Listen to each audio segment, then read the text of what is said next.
Hi, my name is Brittany Studer, and this video is me talking about how I, as a future educator, plan on helping to close the achievement gap. One of the first ways that I will do this is by offering one-on-one tutoring with students daily, whether that's me coming in early in the classroom in the morning to provide extra support with homework that they didn't understand the night before. They know that I'll always be there 30 to 45 minutes early. That's something that I plan on initiating in my classroom. Also, if a student has problems on math that's in the morning, I will tell them that they're always more than welcome to come in during my lunch and their lunch to get extra help.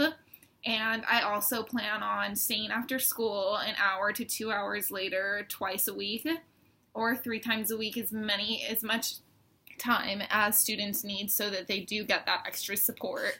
In the reading, Closing the Achievement Gap by Detracting, it states, to support struggling learners, the school initiated support classes called math workshops and provided after-school help 4 afternoons a week.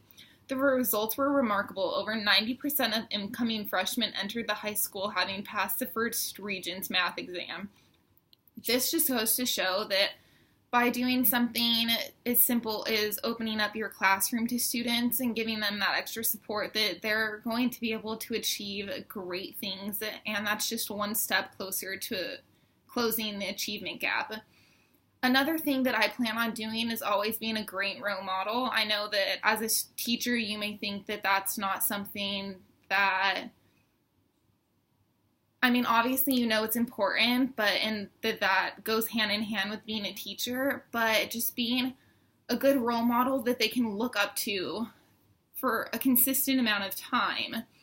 Say, I plan on being a 3rd grade teacher. Well, I'm going to be working at that elementary school.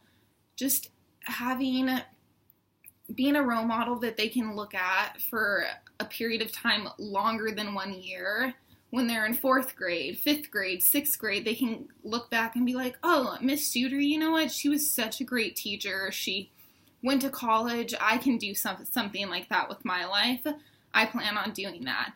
In the reading, in one of the readings, it stated 39% of students in high poverty schools attend school that rank in the highest quartile of teacher turnover compared to just 13% in low poverty schools. This means that teachers don't stay in those schools for very long periods of time.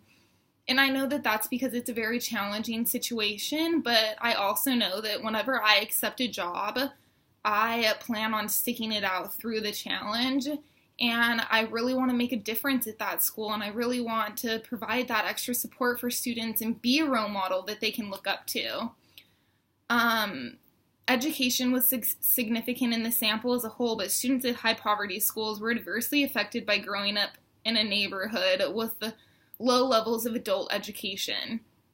So by them being able to look up to me and knowing that I was able to go to college, I myself went to a low income school growing up, and I was able to look up to my teachers that had these programs in place that taught us about college, and I loved that. So I knew that that was something that I could do with my life, and I really plan on doing that in my future classroom. Another idea that I have for closing the achievement gap is using prior knowledge, such as cognates, when students are going through Spanish to English education.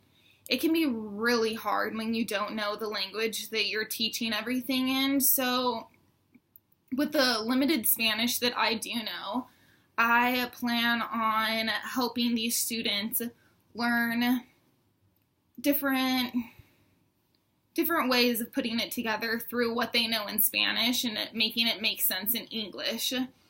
I also will probably implement a policy in my classroom where if there's 2 students that speak the same language, but one has a higher level of English retention, I'll sit them next to the students that only speak Spanish so that they can kind of help each other and not detract, but enhance their education through group work and think, pair, share with each other. And I'm going to be definitely open and understanding when they are speaking in Spanish, as long as they're on track, because believe it or not, I do know a little bit of Spanish. those are just some of the ideas that I have on closing the achievement gap in future classrooms. Thanks.